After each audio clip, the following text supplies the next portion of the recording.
Tapi mudah kan? Ya, mudah. Oke, hari ini saya akan membahas mengenai teks opini yang sudah saya pilih untuk kalian untuk unit tes term 2 mengenai teks sastra.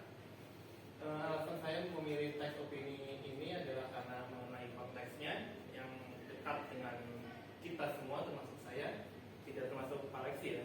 Oh, saya gen alpha. Oh iya. Kalau Pak Lexi bukan gen Z. Teks ini berjudul fenomena Gen Z di dunia kerja ketika soft skill dianggap lebih utama. Sebelumnya ada yang tahu apa itu Gen Z? Siapa?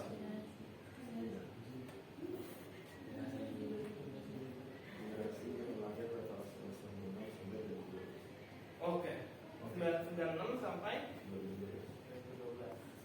Emang ya?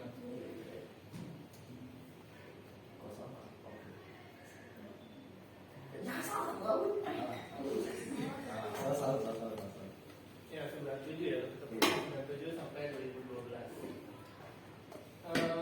Gen Z itu memiliki karakteristik melek teknologi, kreatif, adaptif, peduli pada isu global dan berpikiran terbuka.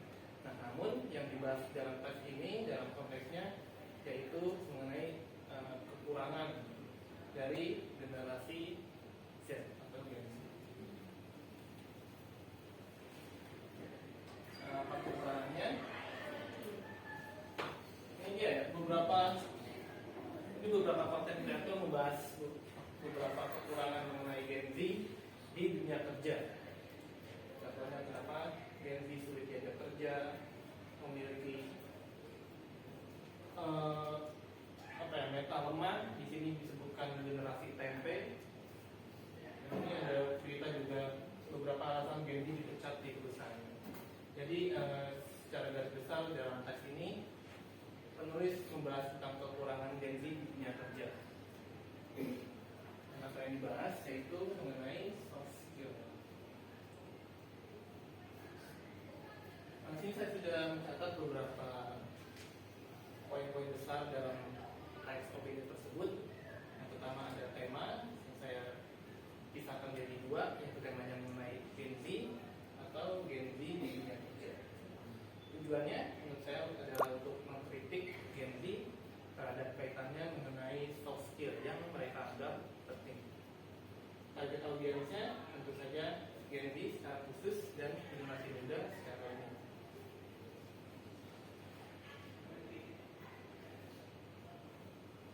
Penggunaan bahasa yang dipakai bahasa sehari-hari yang santai, informal, menggunakan beberapa istilah bahasa asing, pertanyaan retoris, dan gaya bahasa metafor. Selanjutnya poin-poin yang dapat dianalisis. Ketika saya mencari sebuah teks opini dan saya akhirnya mendapatkan teks opini ini, saya berekspektasi bahwa kalian dapat menemukan poin tesis, pengamatan sosial, referensi eksternal, pertanyaan retoris, dan gaya bahasa. Karena teks ini banyak menggunakan referensi eksternal, setidaknya ada dua kalau saya tidak salah, dan pertanyaan retoris. Sekarang dari poin-poin yang saya paparkan di depan ini, apakah ada yang termasuk dalam poin tesis kamu dalam ini tes? Pertanyaan retoris serta pengamatan sosial. Akil? Aku bikin pertanyaan retoris sama referensi politik.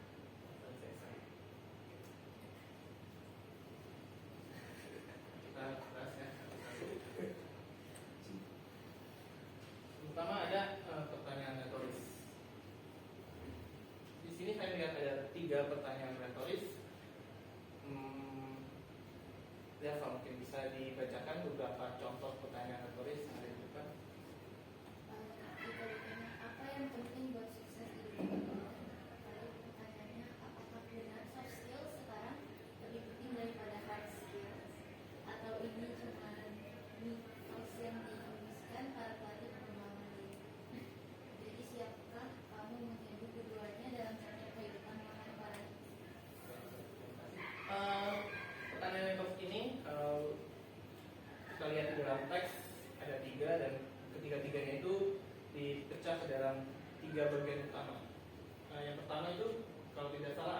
bagian pembuka dalam teks tersebut.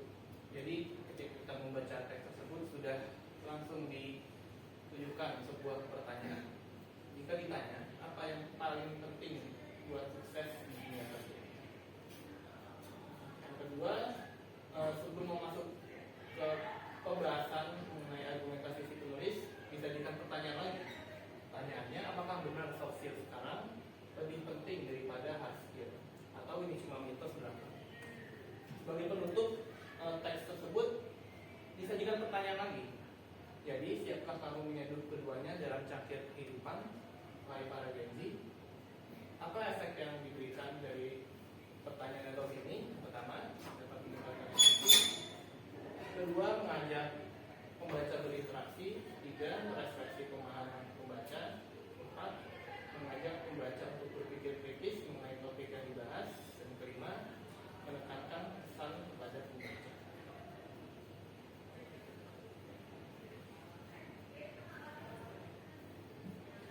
Selanjutnya ada gaya bahasa. Ini saya menemukan satu kalimat deklaratif. Kalimat deklaratif itu kalimat yang memberikan sebuah informasi. Sini kalimatnya adalah, namun seiring berjalannya waktu, jargon baru tiba-tiba muncul. Soft skill. Di awal penulis sudah memberitahu pengertian dari soft skill, yaitu ngobrol yang lancar, kerjasama tim oke, negosiasi jago semua. Itu sekarang mendadak jadi mata uang baru di dunia kerja. Jadi dia memberitahukan konteks di sini apa yang dimaksud dengan soft skill pada bagian awal teks tersebut. Selanjutnya ada majas metafor atau majas perbandingan. Di sini penulis membuat perbandingan apa itu soft skill dan hard skill, bab kopi dan gula. Terpisah rasanya berbeda, tapi ketika menyatu barulah kenikmatan sebenarnya terasa. Efeknya memperjelas penggambaran suatu hal dengan menyamakannya dengan hal lain yang memiliki sifat yang sama. Ada yang membahas gaya bahasa nggak di poin tesis kali ini? Ada yang membahas gaya bahasa, tapi pembahasannya tidak mendalam. Apa itu? Itu yang nanti kita diskusikan. Kayaknya yang senyum-senyum. Selanjutnya, referensi eksternal. Nah, terdapat dua referensi eksternal yang diberikan penulis. Satu merupakan data penelitian dari, bagaimana saya membacanya, LinkedIn. Yang kedua adalah pernyataan tokoh terkenal, yaitu Tim Cook, CEO Apple. Referensi eksternal ini memberikan efek kredibilitas kepada pembaca. Kedua, pembaca lebih diyakinkan dengan memberi sebuah data atau kutipan dari tokoh terkenal yang terkait dengan topik yang dibahas.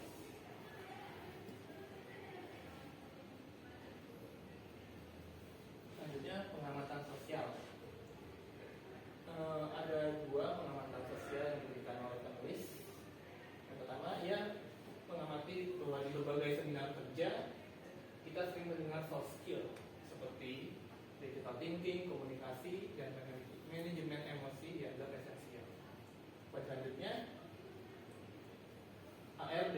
Banyak HRD dari berbagai perusahaan beralih ke wawancara berbasis perilaku, di mana kandidat diminta menceritakan pengalaman mereka dalam menghadapi situasi tertentu. Efeknya adalah memberikan pesan bahwa topik terkait memang menjadi perhatian di masyarakat luas. Kedua, memberikan pesan bahwa topik terkait penting untuk diketahui pembaca. Nah, siapa yang menggunakan pengamatan sosial tadi? Kinara masih ingat nggak apa efek kepada pembaca yang kamu tulis di tes? Lupa. Oke, saya bagikan saja. Tapi nanti nggak fokus, nanti aja deh.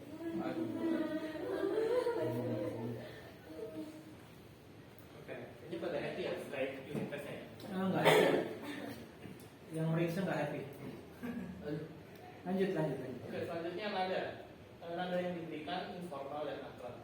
Secara garis besar, penulis menggunakan nada informal dalam menyampaikan pesan, menggunakan bahasa sehari-hari yang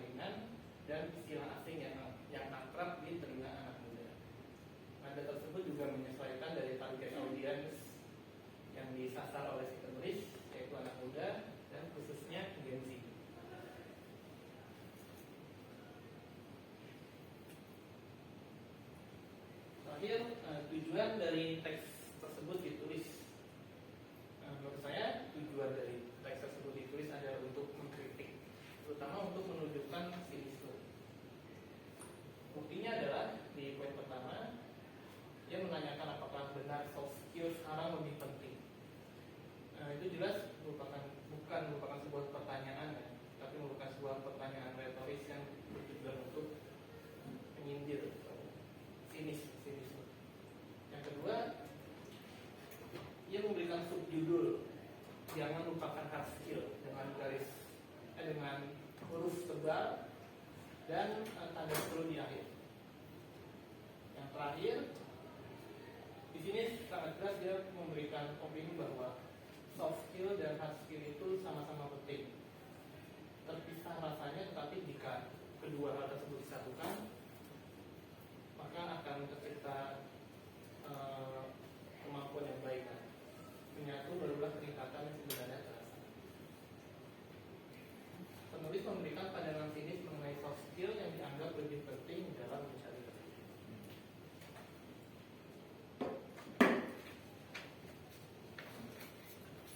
Mungkin itu Pak pembahasan dari saya. Oke, Pak Adit. Kita tepuk tangan dong buat Pak Adit.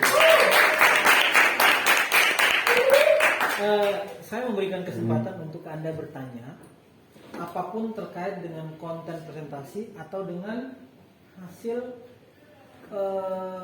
esai yang Anda tulis. Mulai dari tadi Pak Adit bahkan memberikan bukan hanya 3 atau 4 tesis. Tadi kalau tidak salah ada berapa tesis Pak Adit? 8 tesis. Padahal dalam esai Anda hanya diminta untuk membahas minimal 3 tesis. Oke, ada pertanyaan?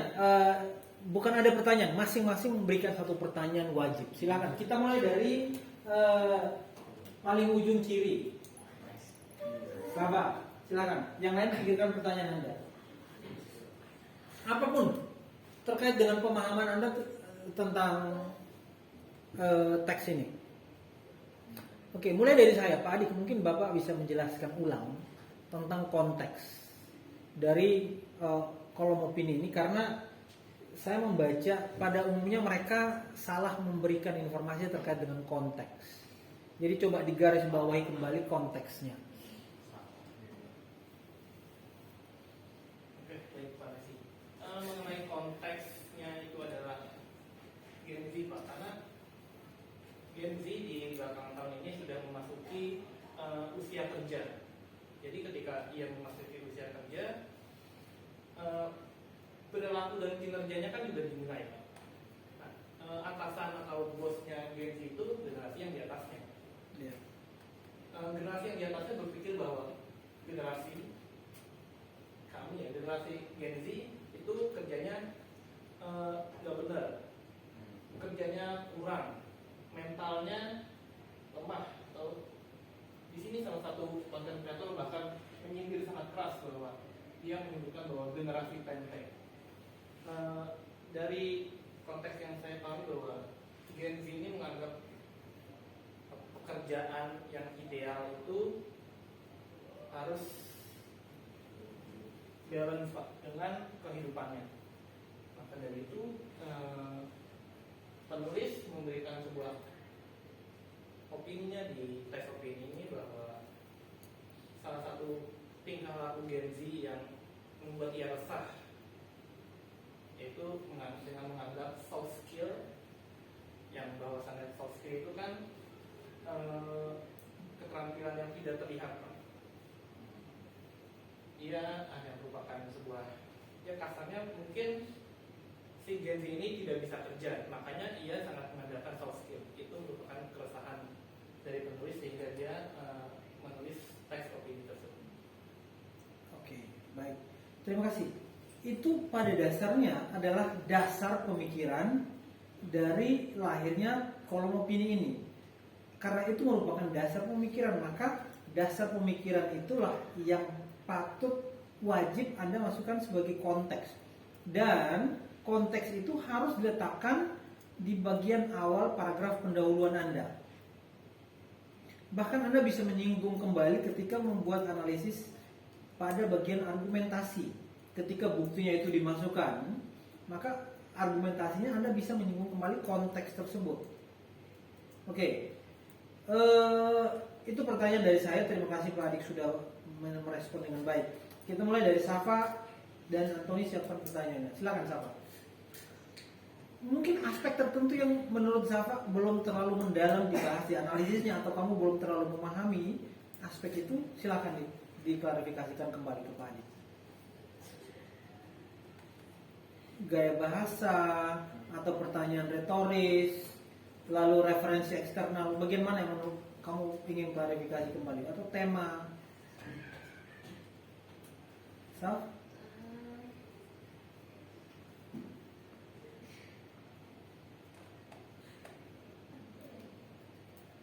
Oke, Safa sambil berpikir, kita lanjut ke Lucy. Ya. Kalau tidak bertanya, tandanya Anda sudah pintar, Anda sudah paham. Berarti setelah ini kita lanjut ke coba latihan, biar kalian lebih paham. Skip, oke. Kinara. Mungkin aku mau bertanya di bagian nada, karena pas bagian analisis kemarin aku kurang menjelaskan soal nadanya, karena aku masih bingung di artikel itu, karena ada bahasa yang Opini. Hah? Di opini. Di kolom opini tersebut, saya merasa ada bahasa nada yang nada menyindir, seperti nada yang kasar kayak seperti janji kata pas-pasan istilahnya, atau apa itu nada. Baik, nada. Terima kasih Kinara.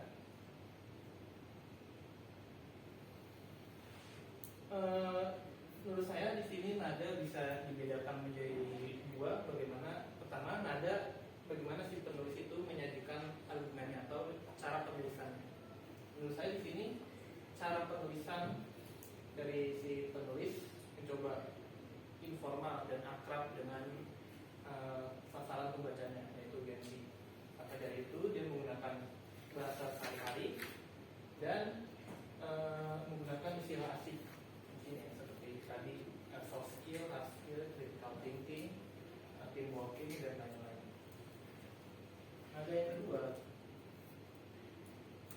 itu erat kaitannya dengan tujuan. Bagaimana tujuan atau intensi dari si penulis terlihat dari bagaimana ia mengutarakan opininya. Di sini saya memberikan 3 bukti dari teks yang menurut saya terdapat suatu intensi atau nada dari si penulis. Yang pertama, apakah benar soft skill sekarang lebih penting daripada hard skill? Di sini dia meragukan soft skill ini lebih penting daripada hard skill. Bahkan dia bilang, apakah ini cuma mitos yang dihembuskan oleh para pelatih pengembangan diri? Secara tidak langsung, nadanya malah menyindir pelatih-pelatih pengembangan diri yang lebih menekankan pada soft skill ketimbang hard skill. Yang kedua, jangan lupakan hard skill dengan ada seru, bahkan digunakan sebagai subjudul, itu juga mengandung sebuah nada. Dia seolah-olah dia menekankan bahwa jangan lupakan hard skill.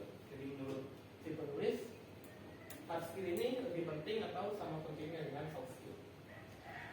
Dan yang terakhir, penulis menutup teks opininya dengan sebuah majas metafora yang dapat dipahami dan sekaligus indah menurut saya. Bak, kopi dan gula terpisah rasanya berbeda, tapi ketika menyatu barulah kenikmatan sebenarnya terasa. Nadanya adalah mengkritik dan menunjukkan sinisme mengenai soft skill yang dianggap lebih penting dalam mencari kerja. Kinara, bagaimana? Dapat dipahami? Ya, artinya ketika Anda menyatakan nadanya adalah mengkritik, maka nada kritik itu tesis kalian. Kalau misalnya di dalam analisis Anda salah satu poin tesis kalian adalah nada, maka rumusannya adalah ketika kalian masuk ke aspek nada, pembahasan nada di paragraf, maka yang pertama harus dimasukkan itu kalimat topik. Nada yang ditunjukkan dalam kolom opini di atas adalah mengkritik. Oke, lalu masuk kepada bukti, cari bukti-bukti di dalam teks yang mencantumkan nada kritikan itu. Di situ Pak Adi sudah sampaikan, apakah benar soft skill sekarang lebih penting daripada hard skill? Selain itu pertanyaan retoris itu pun memiliki sebuah nada kritikan. Nah, bukti itu perlu dijelaskan lebih dalam. Di situ Pak Adi cantumkan contoh, penulis memberikan pandangan sinis mengenai soft skill yang dianggap lebih penting dalam mencari kerja. Kalau Anda ingin menjelaskan lebih lanjut, pandangan sinis itu terlihat pada kata apa dan apa makna dari kata itu. Misalnya, apakah benar? Pertanyaan apakah benar itu sebenarnya mau mencari kebenaran tentang bagian mana yang lebih urgent, lebih penting, lebih signifikan. Dan di sini penulis memberikan dua opsi, hard skill atau soft skill. Seolah-olah penulis ingin mengatakan bahwa bukan soft skill yang penting atau hard skill yang penting, tapi sebenarnya pada dasarnya itu keduanya penting. Tapi pertanyaan ini sebenarnya menyelipkan sebuah bentuk sindiran halus kepada generasi Z yang menjadi target dari kolom opini ini. Argumentasi yang mendalam itulah yang saya cari di dalam esai Anda. Kalau buktinya sudah tepat, kalimat topiknya ada atau tesisnya ada, namun argumentasinya tidak mendalam, tidak ada efek di situ, jangan berharap Anda mendapatkan nilai yang tinggi. Jadi ada poin kalimat tesisnya apa atau kalimat topiknya apa, lalu buktinya sudah sesuai atau belum untuk menjawab tesis kalian, lalu apakah argumentasinya mendalam atau tidak. Yang berikut, apakah ada efek dari kutipan itu atau tidak kepada pembacanya. Kalau 4 poin itu Anda masukkan di dalam paragraf secara terstruktur, rapi, detail, maka nilai Anda pasti tinggi. Nah, di sini Anda perlu evaluasi diri, apakah saya sudah mencantumkan mengikuti struktur itu atau tidak, analisis saya mendalam atau tidak, argumentasi saya mendalam atau tidak. Itu yang perlu kalian refleksikan. Baik, Kinara, thank you. Lucy dan Safa, siapkan pertanyaannya. Kita lanjut ke Kio, Mamat, dan juga Tony. Apakah ada pertanyaan? Bagian mana yang menurut Anda masih belum terlalu dipahami? Mumpung kesempatan kita review, silahkan tanyakan. Jadi sebenarnya kemarin aku sempat bingung cara untuk menganalisis tentang tujuan. Di sini Pak Adi mengatakan bahwa tujuan di sini adalah bahwa penulis ingin menyatakan bahwa soft skill dan hard skill sama-sama penting. Mereka saling melengkapi satu sama lain. Namun saya bingung dengan penggunaan bukti-bukti karena berdasarkan analisis saya kemarin, bukti-bukti yang ditunjukkan di kolom opini tersebut itu lebih menuju kepada soft skill lebih penting dibandingkan hard skill. Namun kenapa di akhir kolom opini tersebut tiba-tiba penulis seakan-akan menyamakan antara soft skill dan hard skill? Oke, kalau gitu izinkan saya bertanya kembali Kio, di mana bukti-bukti yang menunjukkan bahwa penulis ini cenderung untuk mengatakan soft skill lebih penting? Dari faktor eksternal seperti yang tadi dijelasin tentang Budi dan Tika, di mana Budi adalah seseorang yang tidak memiliki kemampuan soft skill namun memiliki kemampuan hard skill sangat tinggi, tapi dia gagal menjalankan pekerjaannya dengan baik. Namun dari sisi Tika berhasil menjalankan pekerjaannya dengan baik, padahal dia tidak memiliki kemampuan hard skill yang tinggi. Itu salah satunya. Oke. Kalau menurut saya coba untuk mengambil sudut pandang dari penulis. Ketika saya menulis teks opini ini, saya mengambil topik mengambil topik soft skill dengan tujuan untuk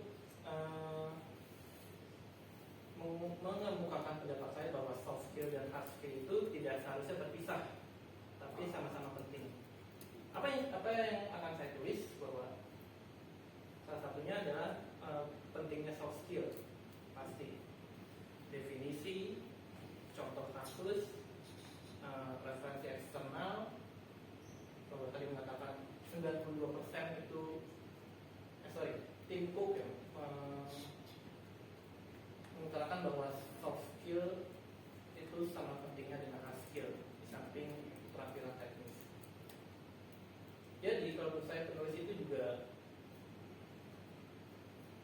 memberikan opininya bahwa soft skill ini pentingnya di bagian ini. Ini loh pentingnya soft skill. Tapi di akhir opininya dia bahkan membuat sebuah subjudul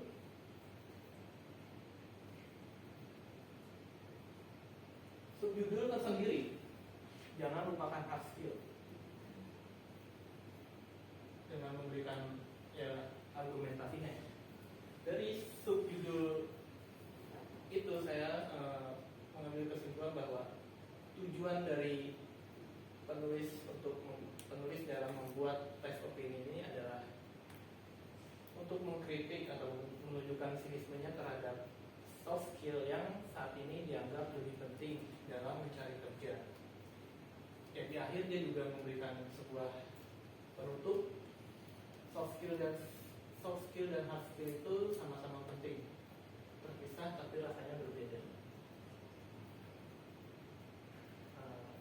Gimana sih? Tambahan, kalau Anda memahami isi teks tersebut, sebenarnya penulis mau menekankan bahwa pada dasarnya generasi Z itu mereka terjun ke dunia kerja dengan modal hard skill. Buktinya di mana? Di situ dijelaskan, meski Apple mempekerjakan ribuan insinyur perangkat lunak, mereka juga membutuhkan orang-orang yang bisa menjembatani antara teknologi dan yang memiliki kemampuan komunikasi yang baik. Jadi di sini penekanannya adalah pada kalau Anda hanya sebatas memiliki hard skill, maka Anda tidak bisa bersaing di dunia kerja karena dibutuhkan keseimbangan antara hard dan soft skill itu sendiri. Sehingga referensi eksternal di sini mengacu pada sebuah raksasa teknologi, yaitu Apple. Apple atau Apple? Cara membacanya benar apa? Siapa? Apple apa Apple? Apple. Oke, ya kira-kira begitu. Jadi pernyataan dari Pak Adik, penjelasan dari Pak Adik itu pada dasarnya benar ya, bahwa penulis ingin memberikan informasi kepada pembaca khususnya generasi Z bahwa kalau hanya bermodalkan hard skill, maka faktanya seperti itu. Coba Pak Adik kembali ke yang tadi tangkapan layar tadi. Kalau hanya bermodalkan hard skill, maka kita lihat di situ kenapa Gen Z sulit diajak kerja. Kita lihat gambar yang pertama di atas. Karena tidak punya kemampuan komunikasi. Generasi tempe, burnout, serba instan, work-life balance, mental health. Dia punya skill, tapi tidak punya soft skillnya. Alasan Gen Z dipecat ini adalah alasan Gen Z dipecat perusahaan. Kemarin ketika saya minta kalian nonton sebuah akun sosial media, buku mendidik, itu dia menjelaskan 8 alasan kenapa Gen Z itu tidak betah di dunia kerja. Bahkan ada istilah namanya digital detox. Ada sebuah cerita, ada seorang Gen Z yang diminta bosnya untuk mengerjakan sebuah tugas, dan tugas itu penting. Dengan entengnya si karyawan ini dia mengatakan, mohon maaf saya tidak masuk hari ini karena saya mau melakukan digital detox. Digital detox artinya dia mau mengasingkan diri dari berbagai hal yang berhubungan langsung dengan laptop, layar, segala sesuatu yang berhubungan dengan digital. Berarti penulis sebenarnya mau memberikan sindiran kepada generasi Z bahwa bermodalkan soft skill saja itu Anda hard skill saja Anda tidak bisa bersaing di dunia kerja. Ataupun sebaliknya, kalau Anda hanya memiliki soft skill tapi tidak punya hard skill, ya susah, sia-sia. Karena pada dasarnya seseorang yang bergabung ke dunia kerja pasti dia sudah punya hard skill. Tidak mungkin kamu hanya bermodalkan soft skill terus masuk ke dunia kerja. Jadi itulah alasannya berarti Kia perlu memahami bahwa kedua skill itu, kemampuan, keterampilan itu perlu dimiliki oleh siapa saja termasuk Gen Z. Jadi kutipan-kutipan itu perlu dianalisis. Kadang-kadang ada yang maknanya itu tersirat, implicit. Kita perlu memahami isi teksnya untuk bisa menangkap apa maksud dari kutipan itu untuk mendapatkan jawaban terhadap tesisnya, menemukan jawaban dari tesis kalian. Thank you Pak Adik dan Kio. Lanjut Mama atau Lucy dan Safa.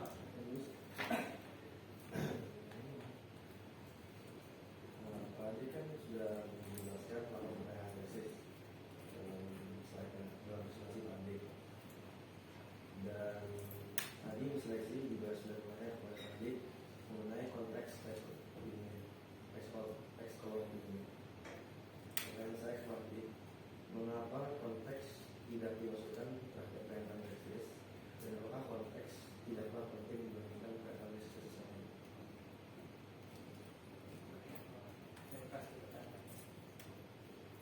Mengapa konteks tidak dimasukkan ke dalam pernyataan tesis? Apakah konteks itu tidak penting? Oke, baik Mama. Ya, kenapa saya tidak memasukkan konteks mungkin ya ke dalam poin-poin yang dapat dianalisis? Karena saya berekspektasi bahwa kalian itu dapat menuliskan konteks secara terpisah atau bahkan menyatu dalam poin-poin tesis yang dapat dianalisis ini. Tadi Pak Resi bilang bahwa konteks itu seharusnya dibahas pada paragraf pendahuluan atau paragraf pertama, bisa membahas identitas teks dan konteksnya. Dalam poin-poin yang saya cantumkan di sini, konteks itu bisa sebenarnya bisa masuk ke semua, tapi Ya betul. Tadi saya juga sampaikan seperti itu Pak. Bisa dimasukkan ke semua. Karena setiap argumentasi yang Anda masukkan pasti akan bermuara kepada konteks itu sendiri. Konteks dan tema itu dua hal yang tidak bisa dipisahkan. Lanjut Pak. ya bisa dimasukkan ke dalam semua poin tes ini. Tapi kalau boleh saya memberi saran bahwa konteks sebaiknya dimasukkan ke poin tema dan sasaran pembaca. Kenapa? Karena tema ya sangat berkaitan dengan konteks. Dan sasaran pembaca dipilihnya suatu topik atau suatu argumentasi lah yang ditujukan ke sasaran pembaca khusus, pasti itu melihat konteks yang akan dipahami oleh sasaran pembaca. Sasaran pembacanya Gen Z, konteksnya adalah mengenai Gen Z yang kesulitan beradaptasi di dunia kerja. Itu kan sangat berkaitan.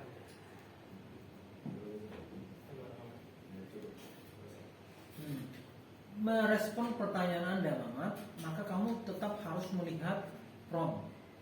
Pertanyaan panduannya apa? Karena pertanyaan panduan itu yang menjadi dasar bagi Anda untuk memutuskan apakah konteks itu bisa menjadi sebuah tesis atau tidak. Diskusikan bagaimana penulis memakai bukti-bukti pendukung untuk membujuk para pembaca dalam mengeksplorasi ide tentang identitas. Ide tentang identitas itu berarti identitas si generasi Z.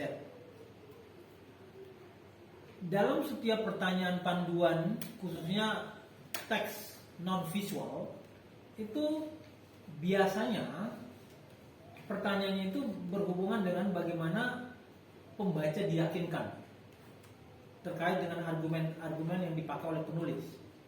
Maka untuk memahami argumentasi penulis, kita perlu memahami isi teksnya sehingga kita bisa tahu, oh penulis menggunakan argumen ini untuk meyakinkan kita sebagai pembaca. Coba Anda bayangkan kalau misalnya di dalam opini ini tidak mencantumkan Tim Cook sebagai CEO Apple, atau tidak mencantumkan pengalaman-pengalaman yang dialami oleh karyawan-karyawan itu, oke? Atau tidak mencantumkan pendapat dari tokoh atau para ahli lain misalnya, maka argumentasinya itu tidak akan mendalam dan tidak akan diterima oleh pembaca. Dengan demikian, untuk meyakinkan pembaca biasanya ada berbagai macam unsur yang dimasukkan. Nah, di situ ada referensi eksternal, data atau fakta, pengamatan sosial, lalu ada pertanyaan retoris. Banyak aspek yang bisa kalian. Bahkan kalau saya lihat di sini, si Kinara itu dia malah punya 4 tesis. Yang pertama, pengamatan sosial, kutipan, penelitian, serta pertanyaan retoris. Oke, artinya pengamatan sosial di sini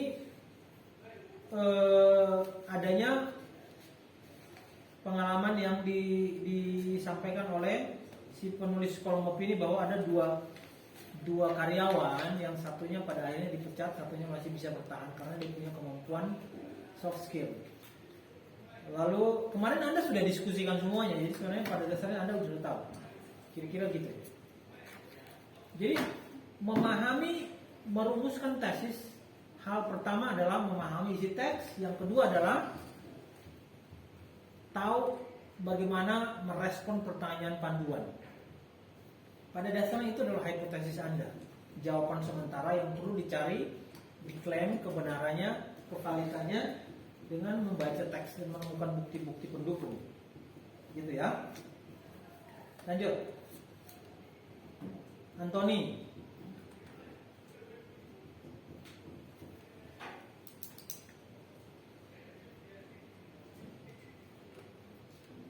Anthony sambil berpikir, kita kembali ke Safa dan Lucy.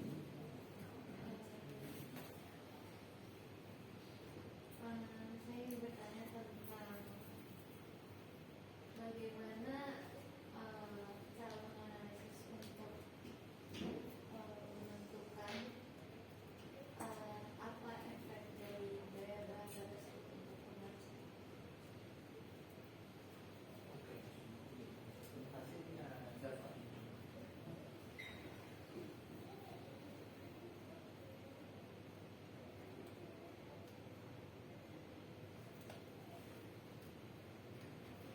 Bagaimana cara mengetahui efek dari gaya bahasa ya? Oke. Nah, di sini saya memberikan sebuah contoh dari gaya bahasa metafora. Nah, coba Java baca dulu ini bukti teksnya. Bagi saya soft skills dan hard skills itu dua kopi yang berbeda, terpisah, rasanya berbeda, tapi ketika menyatu barulah kenikmatan yang sebenarnya terasa. Di sini penulis memberikan sebuah pengibaratan, penggambaran, penyederhanaan bahwa soft skill dan hard skill itu ibarat kopi dan gula. Itu ia tidak menerangkan bahwa soft skill itu apa, hard skill itu apa, tapi ia menggunakan sebuah majas metafora, mengibaratkan kopi dan gula. Rasanya berbeda, tapi ketika menyatu barulah kenikmatan yang sebenarnya terasa. Nah, ketika saya membaca teks ini, saya jadi paham bahwa oh ternyata soft skill dan hard skill itu berbeda, tetapi ketika menyatu barulah kenikmatan atau barulah kedua tersebut bagus, itu menjadi sebuah satu hal yang sangat bagus. Itu memberikan efek bahwa majas metafora memperjelas penggambaran dari suatu hal dengan menyamakannya dengan hal yang lain yang sifatnya sama.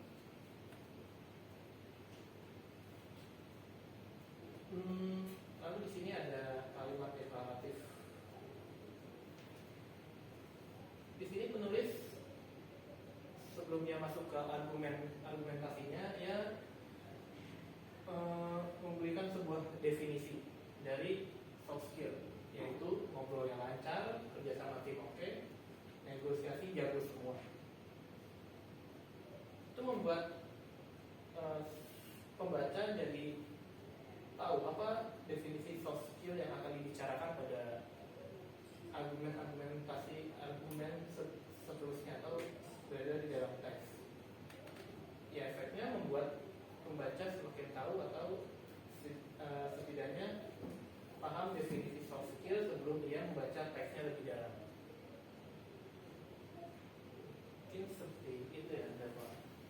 saya tambahkan ya.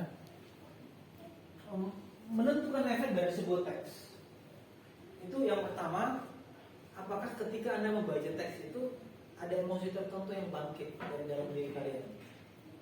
Biasa aja. Kalau biasa aja, apakah kamu mengalami perubahan persepsi atau opini terkait dengan teks itu? Bagi saya soft skill dan hard skill itu bak kopi dan gula. Di situ kamu langsung mendapatkan sebuah wawasan baru. Oke? Jadi untuk menentukan efek dari sebuah teks itu yang pertama, apakah pembaca dibangkitkan emosinya? Yang kedua, apakah ada pemahaman baru terkait dengan teks itu? Saya menemukan satu hal baru. Saya mau bagikan ke kalian. Kalian punya Android ya? Download aplikasi Gemini. Nah, Gemini itu sekarang dia punya fitur baru. Dengar, saya mau coba. Mungkin saya bagikan ke kalian. Hai Gemini, ketemu lagi. Hai, senang bertemu lagi dengan apa yang bisa saya bantu hari ini? Ya, kami sedang mendiskusikan tentang efek dari sebuah teks kepada pembaca, dan kebetulan teks yang kami diskusikan adalah sebuah kolom opini. Nah, murid-murid saya itu mempertanyakan bagaimana menentukan efek dari sebuah teks sehingga pembaca itu merasakan bahwa memang ada efeknya. Dan di sini siswa-siswa saya mereka kesulitan untuk membuat analisis dan pada akhirnya harus menentukan efek dari sebuah teks. Apa saran Anda? Ini pertanyaan yang bagus. Memang, menentukan efek teks itu nggak selalu mudah. Apalagi kalau kita bicara soal teks opini yang sifatnya lebih persuasif. Untuk membantu murid-murid kamu, mungkin bisa dimulai dengan hal-hal sederhana. Pertama, suruh mereka cari tahu dulu apa sih tujuan utama penulis dalam teks itu. Penulis mau marah, mau menghibur, mau mengajak pembaca berpikir, atau ada tujuan lain. Setelah itu, bisa dilihat bagaimana penulis menggunakan bahasa dan pilihan katanya. Bahasa yang kuat, provokatif, atau penuh emosi biasanya bertujuan membangkitkan reaksi tertentu dari pembaca. Terakhir, yang penting adalah melihat bagaimana teks itu membuat pembaca merasa. Apakah mereka setuju, marah, sedih, bingung, atau malah jadi penasaran. Semua perasaan itu bisa jadi efek dari teks bersangkutan. Kalau mau, bisa juga kasih contoh teks opini yang efeknya jelas banget, terus minta murid-murid menganalisisnya bareng-bareng. Mungkin membantu mereka melihat polanya. Gimana? Tertarik coba? Oke, penjelasan kamu menarik sekali. Kalau berbicara tentang efek, tentu kita perlu menganalisis konteksnya. Apa pendapat kamu tentang konteks dari sebuah teks? Konteks itu penting banget buat memahami teks, terutama kalau kita bicara soal opini. Kadang, pembaca perlu tahu situasi sosial, politik, atau budaya yang lagi terjadi pas teks itu ditulis. Hal-hal ini bisa menjelaskan kenapa penulis punya pendapat tertentu dan bagaimana pembaca seharusnya menanggapinya. Misalnya, kalau lagi banyak banget berita soal korupsi, terus ada kolom opini yang membahas bahayanya korupsi, konteks sosialnya jelas mendukung isi teks itu. Nah, ini bisa bikin pembaca lebih gampang merasakan efek dari teksnya. Jadi kalau mau menganalisis efek teks, konteks itu kayak salah satu bagian pentingnya. Oke, thank you. Bagaimana hubungan konteks dengan tema untuk bisa menentukan efeknya menurut kamu? Konteks dan tema itu kayak dua sisi mata uang. Konteks itu latar belakangnya, terus tema itu pesan utamanya. Jadi kalau kita tahu konteksnya, kita bisa lebih paham kenapa tema itu penting atau relevan. Misalnya, kalau lagi banyak berita soal polusi udara, terus ada kolom opini yang temanya tentang pentingnya menjaga lingkungan, ya kita langsung paham kan kenapa tema itu penting dibahas. Udah gitu, konteksnya juga bisa bikin pembaca lebih peduli sama masalahnya. Jadi, kalau mau lihat efek sebuah teks, perhatikan tema dan konteksnya itu barengan. Oke, menarik sekali. Terima kasih penjelasannya ya. Sama-sama, senang bisa bantu. Kalau kamu punya pertanyaan lain, jangan ragu bertanya lagi ya. Gemini, kamu bisa tanya apa saja dan penjelasannya itu detail. Bahkan nada gaya bicaranya itu sama seperti kita ngobrol dengan teman. Gemini, tapi harus aplikasi ya. Oke, jadi sudah terjawab pertanyaan Anda Safa ya, bahwa untuk menentukan konteks langkah pertama adalah menentukan tujuan. kamu harus memahami tujuannya. Kalau tujuannya sudah dipahami, teks itu ditulis untuk apa? Untuk menghibur Anda, memberikan informasi kepada kamu, atau hanya sekedar berita biasa. Nah, dengan memahami tujuannya, di situ kamu juga bisa menentukan efeknya kepada kita sebagai pembaca. Ada pertanyaan yang lain?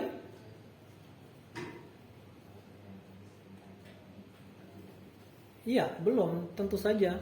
Baru sih belum. Iya, silakan.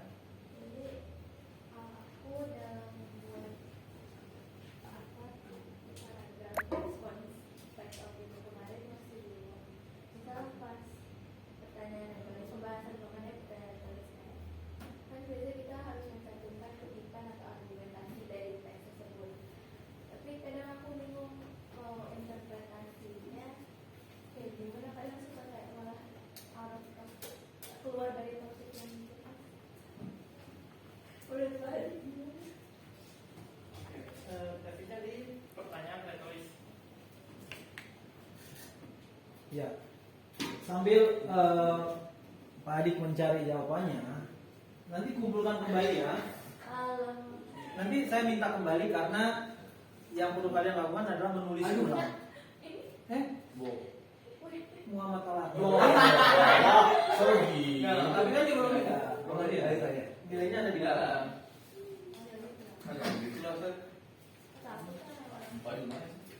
Ini nama jangan dibuka. Jelek.